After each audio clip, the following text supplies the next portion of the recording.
documento 10. La Trinidad del Paraíso. La Trinidad paradisíaca de las deidades eternas facilita que el Padre pueda liberarse del absolutismo de la personalidad. La Trinidad asocia perfectamente la expresión ilimitada de la voluntad personal infinita de Dios con la absolutidad de la deidad. El Hijo Eterno y los diversos hijos de origen divino, junto con el actor conjunto y sus hijos universales, facilitan eficazmente que el Padre pueda liberarse de las limitaciones por lo demás inherentes a la primacía, la perfección, la invariabilidad, la eternidad, la universalidad, la absolutidad y la infinidad. La Trinidad del Paraíso asegura eficazmente la plena expresión y la revelación perfecta de la naturaleza eterna de la deidad. Los hijos estacionarios de la Trinidad proporcionan igualmente una revelación plena y perfecta de la justicia divina. La Trinidad es la unidad de la deidad, y esta unidad descansa eternamente sobre los fundamentos absolutos de la unidad divina de las tres personalidades originales, coordinadas y coexistentes: Dios Padre, Dios Hijo y Dios Espíritu. Partiendo de la situación presente en el círculo de la eternidad, y mirando hacia atrás en el pasado interminable, solo podemos descubrir una inevitabilidad ineludible en los asuntos del universo, y es la Trinidad del Paraíso. Creo que la Trinidad era inevitable. Cuando examino el pasado, el presente y el futuro del tiempo, considero que ninguna otra cosa en todo el universo de universos era inevitable. El universo maestro actual, visto en retrospectiva o en perspectiva, es impensable sin la Trinidad. Con la Trinidad del Paraíso, podemos admitir maneras alternativas o incluso formas múltiples de hacer todas las cosas, pero sin la Trinidad del Padre, el Hijo y el Espíritu somos incapaces de concebir cómo el infinito podría lograr una personalización triple y coordinada ante la unidad absoluta de la deidad. Ningún otro concepto de la creación está a la altura de los niveles de la Trinidad, donde el estado completo de la absolutidad inherente a la unidad de la deidad está unido a la plenitud de la liberación volitiva inherente a la personalización triple de la deidad. 1. La autodistribución de la fuente centro primera parece ser que el Padre, allá por la eternidad, inauguró una política de profunda distribución de sí mismo. Hay algo inherente a la naturaleza desinteresada, amorosa y adorable del Padre Universal que le induce a reservarse solamente el ejercicio de aquellos poderes y de aquella autoridad que al parecer le resulta imposible delegar o conceder. El Padre Universal se ha despojado desde el principio de todas las parcelas de sí mismo que podía conferir a cualquier otro creador o criatura. Ha delegado en sus hijos divinos y en las inteligencias asociadas a ellos todo el poder y toda la autoridad que se podía delegar. Ha transferido realmente a sus hijos soberanos, en sus universos respectivos, todas las prerrogativas de autoridad administrativa que eran transferibles. En los asuntos de un universo local ha hecho a cada hijo creador soberano tan perfecto, competente y con autoridad como el Hijo Eterno lo es en el universo central y original. Junto con la dignidad y la santidad que supone la posesión de la personalidad, ha distribuido, ha dado realmente todo de sí mismo y todos sus atributos, todas las cosas de las que posiblemente podía despojarse, de todas las maneras, en todas las épocas, en todos los lugares, a todas las personas y en todos los universos, salvo en el de su residencia central. La personalidad divina no es egocéntrica. La distribución de sí misma y el compartir la personalidad caracterizan la individualidad divina con libre albedrío.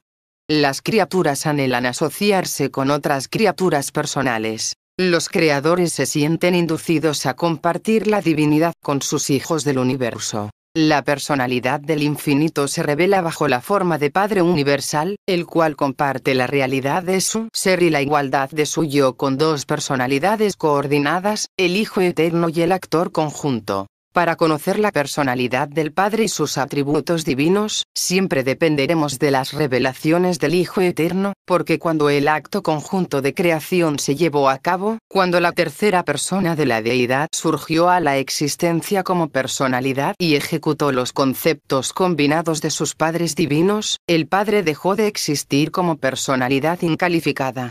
Con la aparición del actor conjunto y la materialización del núcleo central de la creación, tuvieron lugar ciertos cambios eternos. Dios se dio como personalidad absoluta a su Hijo eterno. Así es como el Padre concede la personalidad de la infinidad a su Hijo unigénito, mientras que los dos otorgan la personalidad conjunta de su unión eterna al Espíritu infinito. Por estas y otras razones que sobrepasan los conceptos de la mente finita, a las criaturas humanas les resulta extremadamente difícil comprender la infinita personalidad paternal de Dios, excepto tal como está revelada universalmente en el Hijo eterno y, con el Hijo, es universalmente activa en el Espíritu infinito. Puesto que los hijos paradisíacos de Dios visitan los mundos evolutivos y a veces incluso residen en ellos en la similitud de la carne mortal, y puesto que estas donaciones hacen posible que el hombre mortal pueda conocer realmente algo de la naturaleza y del carácter de la personalidad divina, las criaturas de las esferas planetarias deben recurrir pues a las donaciones de estos hijos paradisíacos para obtener una información segura y digna de confianza sobre el Padre, el Hijo y el Espíritu. 2. La personalización de la deidad del Padre se despoja, mediante la técnica de la trinitización, de esa personalidad espiritual incalificada que es el Hijo, pero al hacerlo, se constituye como Padre de este mismo Hijo, teniendo así la capacidad ilimitada de convertirse en el Padre divino de todos los tipos de criaturas volitivas inteligentes posteriormente creadas, existenciadas o personalizadas de otra manera. Como personalidad absoluta e incalificada, el Padre solo puede actuar bajo la forma del Hijo y con el Hijo, pero como Padre personal, continúa concediendo la personalidad a las multitudes diversas de los diferentes niveles de criaturas volitivas inteligentes, y mantiene para siempre unas relaciones personales de asociación amorosa con esta inmensa familia de hijos universales. Después de que el Padre hubo donado la plenitud de sí mismo a la personalidad de su Hijo, y cuando este acto de donación de sí mismo fue completo y perfecto, los asociados eternos recurrieron a la naturaleza y al poder infinitos que existen así en la unión Padre-Hijo, y confirieron conjuntamente las cualidades y los atributos que formaron a otro ser parecido a ellos. Esta personalidad conjunta, el Espíritu infinito, completa la personalización existencial de la deidad. El Hijo es indispensable para la paternidad de Dios. El Espíritu es indispensable para la fraternidad entre la segunda y la tercera personas. 3 personas forman un grupo social mínimo, pero esta es la menor de todas las múltiples razones para creer en la inevitabilidad del actor conjunto. La fuente centro primera es la personalidad Padre infinita, la personalidad original ilimitada. El Hijo eterno es el absoluto personalidad incalificado, ese ser divino que permanece a través de todos los tiempos y de la eternidad como la revelación perfecta de la naturaleza personal de Dios.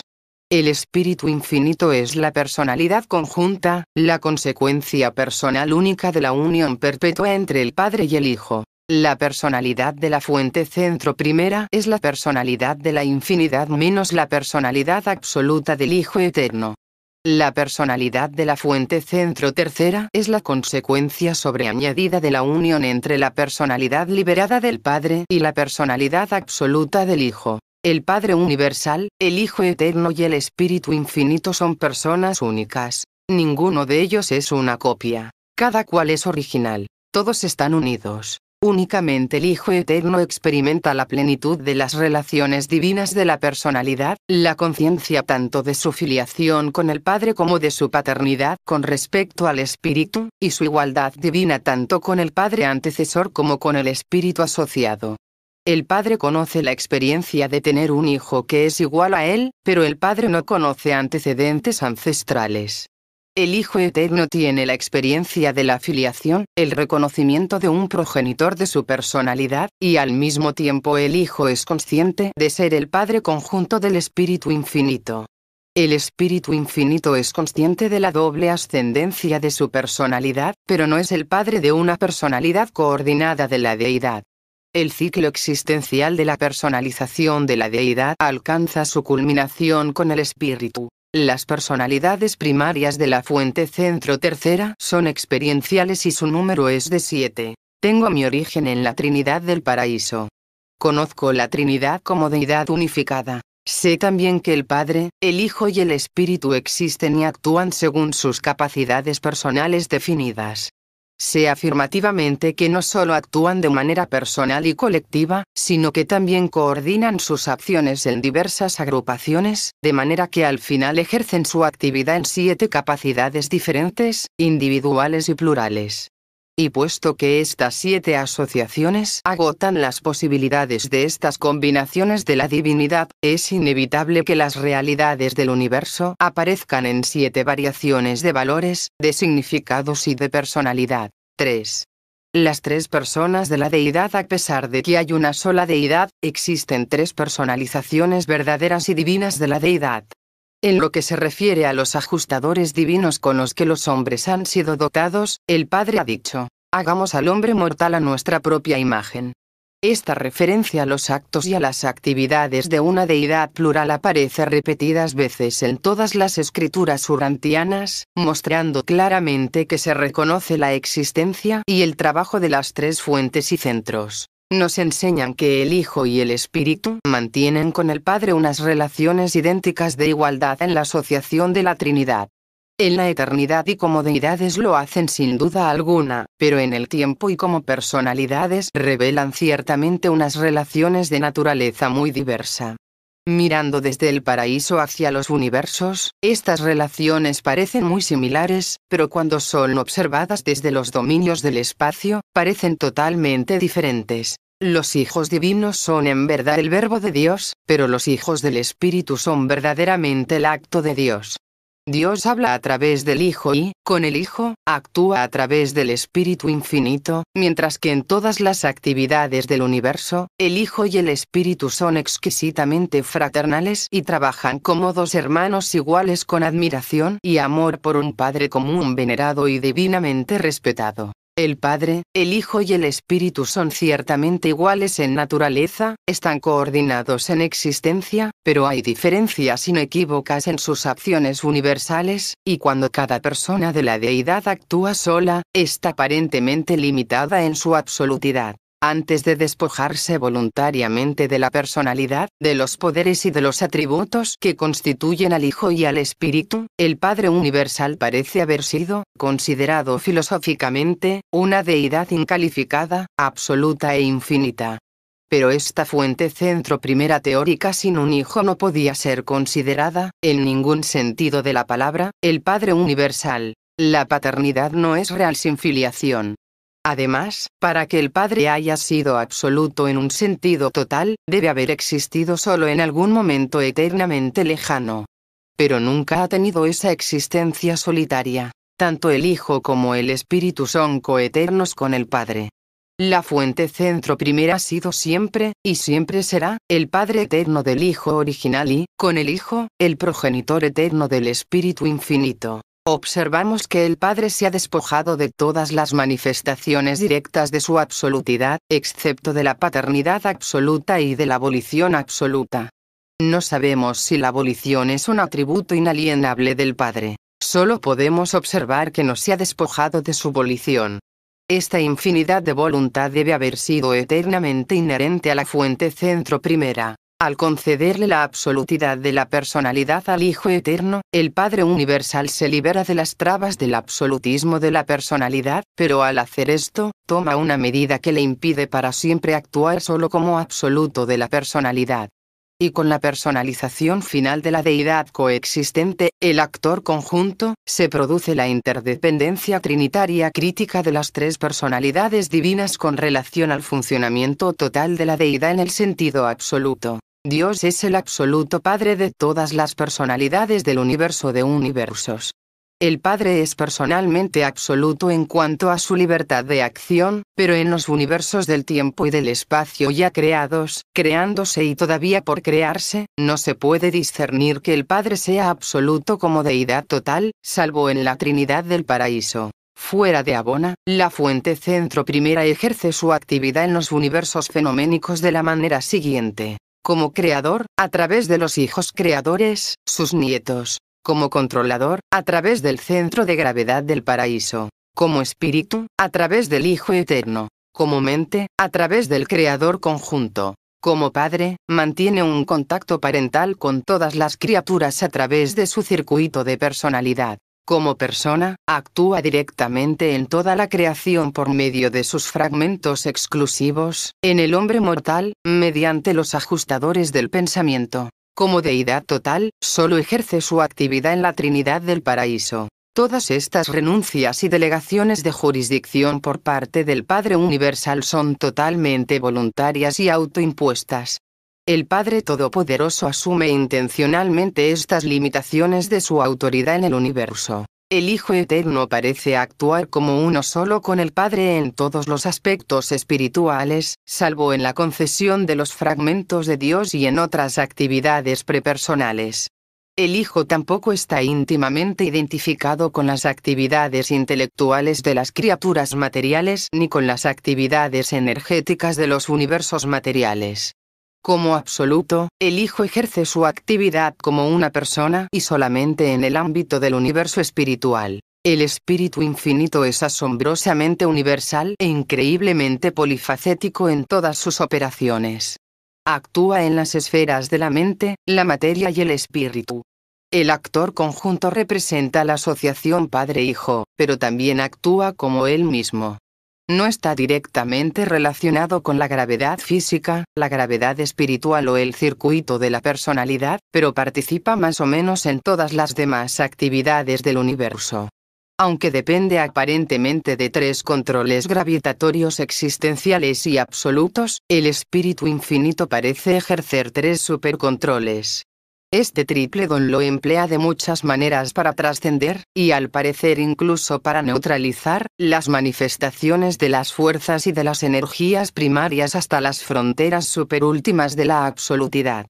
En ciertas situaciones, estos supercontroles trascienden absolutamente incluso las manifestaciones primordiales de la realidad cósmica. 4.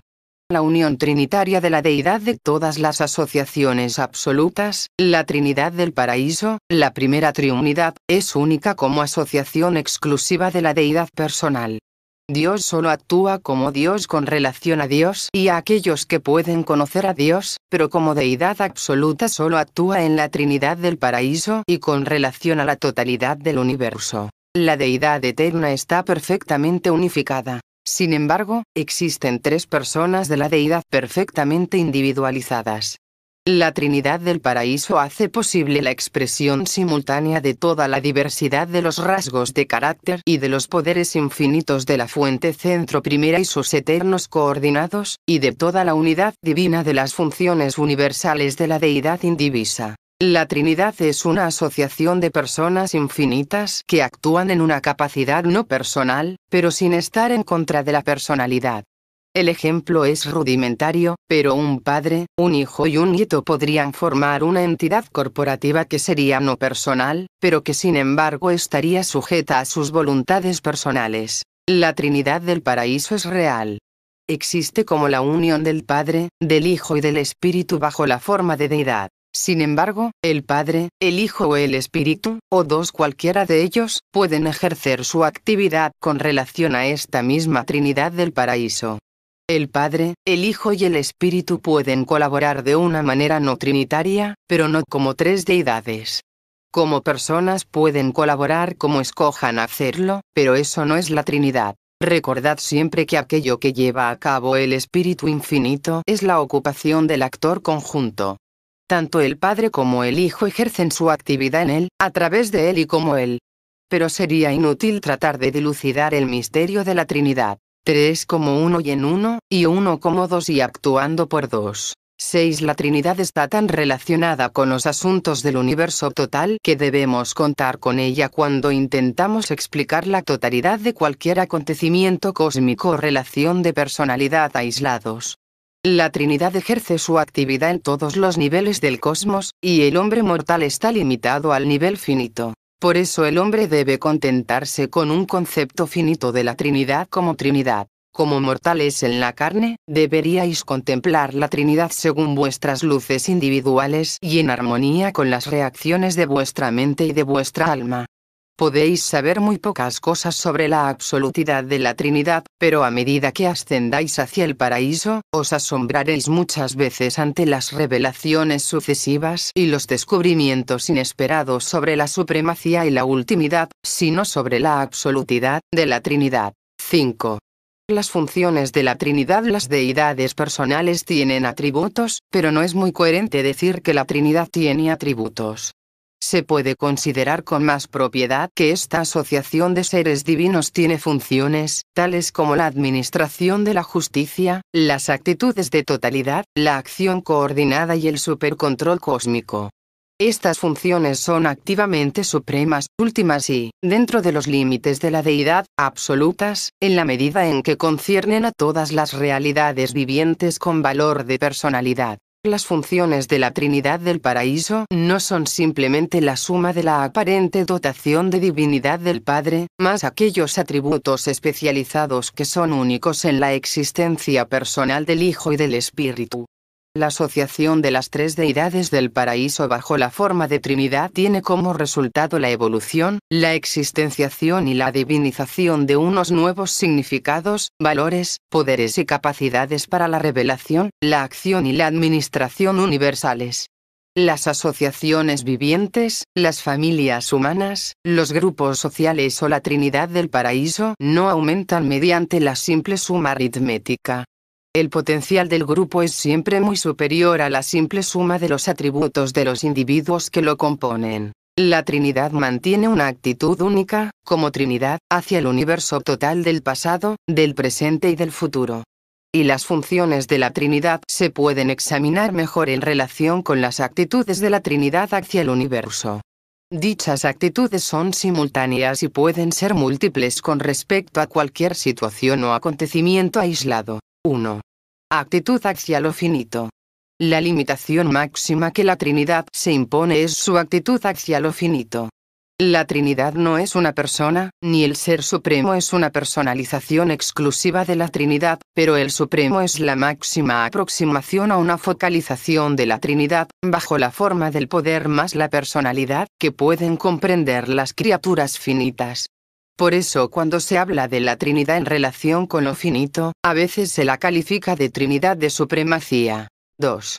Actitud hacia lo absoluto. La Trinidad del paraíso tiene consideración con aquellos niveles de existencia que son más que finitos pero menos que absolutos, y a esta relación se la denomina a veces Trinidad de ultimidad. Ni el último ni el supremo representan totalmente a la Trinidad del paraíso, pero en un sentido limitado y para sus niveles respectivos, cada uno de ellos parece representar a la Trinidad durante las eras prepersonales en que se desarrolla el poder experiencial. 3. La actitud absoluta de la Trinidad del paraíso está en relación con las existencias absolutas y culmina en la acción de la deidad total. La Trinidad infinita supone la acción coordinada de todas las relaciones triunitarias de la fuente centro primera, no deificadas así como deificadas, y por eso es muy difícil de captar por las personalidades. Al examinar la Trinidad como infinita, no olvidéis las 7 triunidades. Así se pueden evitar ciertas dificultades de comprensión, y algunas paradojas se pueden resolver parcialmente. Pero no dispongo de un lenguaje que me permita transmitir a la mente humana limitada la verdad completa y el significado eterno de la Trinidad del paraíso, ni la naturaleza de la interasociación interminable de los tres seres infinitamente perfectos. 6. Los hijos estacionarios de la Trinidad. Toda ley tiene su origen en la fuente centro primera. Él es la ley. La administración de la ley espiritual es inherente a la fuente centro segunda.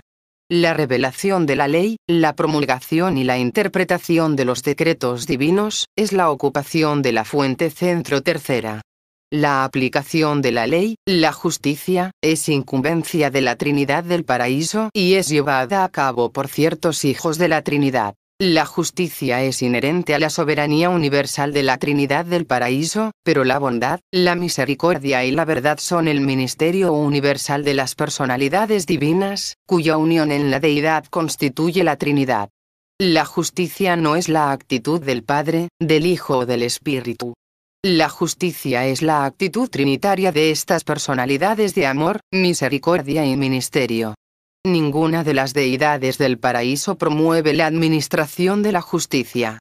La justicia no es nunca una actitud personal, siempre es una función plural. Las pruebas, la base de la equidad, la justicia en armonía con la misericordia, son proporcionadas por las personalidades de la fuente centro tercera, el representante conjunto del Padre y del Hijo en todos los universos y para la mente de los seres inteligentes de toda la creación. El juicio, la aplicación final de la justicia de acuerdo con las pruebas presentadas por las personalidades del Espíritu Infinito, es la tarea de los hijos estacionarios de la Trinidad, unos seres que comparten la naturaleza trinitaria del Padre, el Hijo y el Espíritu unidos. Este grupo de hijos de la Trinidad abarca a las personalidades siguientes: los secretos trinitizados de la supremacía, los eternos de los días, los ancianos de los días, los perfecciones de los días, los recientes de los días, los uniones de los días, los fieles de los días, los perfeccionadores de la sabiduría,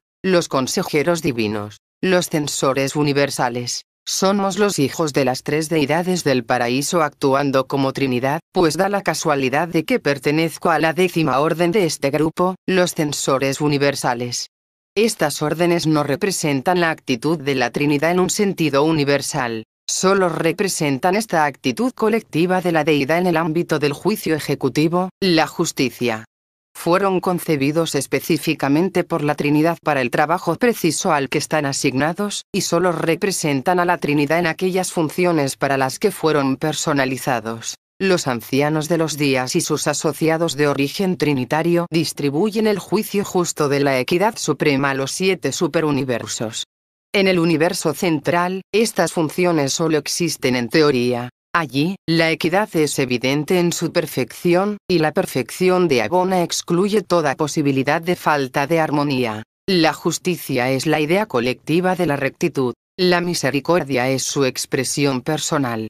La misericordia es la actitud del amor. El funcionamiento de la ley está caracterizado por la precisión. El juicio divino es el alma de la equidad, conformándose siempre a la justicia de la Trinidad, satisfaciendo siempre el amor divino de Dios. Cuando la justicia recta de la Trinidad y el amor misericordioso del Padre Universal son percibidos plenamente y comprendidos por completo, coinciden. Pero el hombre no tiene esta plena comprensión de la justicia divina. Así pues, en la Trinidad, tal como el hombre la concibe, las personalidades del Padre, del Hijo y del Espíritu están ajustadas para coordinar el ministerio del amor y de la ley en los universos experienciales del tiempo. 7. El supercontrol de la supremacía. La primera, la segunda y la tercera personas de la deidad son iguales entre sí y forman una sola. El Señor nuestro Dios es un solo Dios. Existe un propósito perfecto y una unidad de ejecución en la Trinidad divina de las deidades eternas. El Padre, el Hijo y el actor conjunto son verdadera y divinamente uno solo. Se ha escrito en verdad: yo soy el primero y el último, y fuera de mí no hay ningún Dios. Tal como las cosas aparecen para los mortales en el nivel finito, la Trinidad del paraíso, al igual que el Ser Supremo, solo se interesa por lo total, planeta total, universo total, superuniverso total, gran universo total. Esta actitud de totalidad existe porque la Trinidad es el total de la deidad, y por otras muchas razones. El Ser Supremo es algo menos que la Trinidad, y algo distinto a ella, ejerciendo su actividad en los universos finitos. Pero dentro de ciertos límites, y durante la presente era en que la personalización y el poder están incompletos, esta deidad evolutiva parece reflejar la actitud de la Trinidad de supremacía. El Padre, el Hijo y el Espíritu no actúan personalmente con el Ser Supremo, pero durante la presente era del universo, colaboran con él como Trinidad. Comprendemos que mantienen una relación similar con el último. A menudo conjeturamos sobre cuál será la relación personal entre las deidades del paraíso y Dios Supremo cuando este último haya finalizado su evolución, pero no lo sabemos realmente. Comprobamos que el supercontrol de la supremacía no es totalmente previsible. Además, esta imprevisibilidad parece estar caracterizada por cierto estado incompleto de desarrollo, sin duda una marca distintiva del estado incompleto del Supremo y de la reacción finita incompleta a la Trinidad del paraíso. La mente humana puede imaginar inmediatamente mil y una cosas, acontecimientos físicos catastróficos, accidentes espantosos, desastres horribles, enfermedades dolorosas y plagas mundiales, y preguntarse si estas calamidades están correlacionadas con las maniobras desconocidas de esta actividad probable del Ser Supremo. Francamente, no lo sabemos. No estamos realmente seguros. Pero si observamos que a medida que pasa el tiempo, todas estas situaciones difíciles y más o menos misteriosas siempre se resuelven para el bienestar y el progreso de los universos. Puede ser que la actividad del Supremo y el supercontrol de la Trinidad entremezclen todas las circunstancias de la existencia y todas las vicisitudes inexplicables de la vida en una configuración significativa de alto valor. Como hijos de Dios, podéis discernir la actitud personal de amor de Dios Padre en todos sus actos. Pero no siempre seréis capaces de comprender cuántos actos universales de la Trinidad del Paraíso redundan en beneficio de los mortales individuales en los mundos evolutivos del espacio. En el progreso de la eternidad, los actos de la Trinidad se revelarán como completamente significativos y considerados, pero no siempre aparecen así a las criaturas del tiempo. 8. La Trinidad más allá de lo finito. Muchas verdades y hechos relacionados con la Trinidad del Paraíso solo se pueden comprender, aunque sea parcialmente, reconociendo una función que trasciende lo finito. Sería poco aconsejable hablar de las funciones de la Trinidad de ultimidad, pero podemos revelar que Dios último es la manifestación de la Trinidad tal como la comprenden los trascendentales. Nos inclinamos a creer que la unificación del universo maestro es el acto existenciador del último y refleja probablemente algunas fases, pero no todas, del supercontrol absónito de la Trinidad del Paraíso. El último es una manifestación limitada de la Trinidad en relación con lo absónito, pero solo en el sentido en que el Supremo representa así parcialmente a la Trinidad en relación con lo finito. El Padre Universal, el Hijo Eterno y el Espíritu Infinito son en cierto sentido las personalidades que constituyen la Deidad total. Su unión en la Trinidad del Paraíso y la función absoluta de la Trinidad equivalen a las funciones de la Deidad total. Esta culminación de la Deidad trasciende tanto lo finito como lo absónito. Aunque ninguna persona individual de las deidades del paraíso llena realmente todo el potencial de la Deidad, colectivamente lo llenan las tres. Tres personas infinitas parecen ser el número mínimo de seres que se necesitan para activar el potencial prepersonal y existencial de la Deidad total, del absoluto de la Deidad. Conocemos al Padre Universal, al Hijo Eterno y al Espíritu Infinito como personas, pero no conozco personalmente al absoluto de la Deidad. Amo y adoro a Dios Padre. Respeto y honro al absoluto de la Deidad. Una vez residí en un universo donde cierto grupo de seres enseñaba que, en la eternidad, los finalitarios se convertirían finalmente en los hijos del absoluto de la Deidad. Pero no estoy dispuesto a aceptar esta solución al misterio que envuelve el futuro de los finalitarios. El cuerpo de la finalidad engloba, entre otros, aquellos mortales del tiempo y del espacio que han alcanzado la perfección en todo lo que se refiere a la voluntad de Dios. Como criaturas, y dentro de los límites de la capacidad de las criaturas, conocen plena y verdaderamente a Dios. Habiendo encontrado así a Dios como Padre de todas las criaturas, estos finalitarios deberán empezar algún día la búsqueda del Padre superfinito. Pero esta búsqueda implica que hay que captar la naturaleza absónita de los atributos y del carácter últimos del Padre paradisíaco. La eternidad revelará si esta consecución es posible, pero estamos convencidos de que incluso si los finalitarios logran captar este estado último de la divinidad, probablemente serán incapaces de alcanzar los niveles superúltimos de la deidad absoluta. Es posible que los finalitarios alcancen parcialmente al absoluto de la deidad, pero incluso si lo consiguen, el problema del absoluto universal continuará todavía, en la eternidad de las eternidades, intrigando, desorientando, desconcertando y desafiando a los finalitarios que asciendan y progresen, porque percibimos que las relaciones cósmicas insondables del absoluto universal tenderán a crecer en la proporción en que los universos materiales y su administración espiritual continúen expandiéndose. Solo la infinidad puede revelar al Padre infinito. patrocinado por un censor universal que actúa por autorización de los ancianos de los días que residen en Ubersa.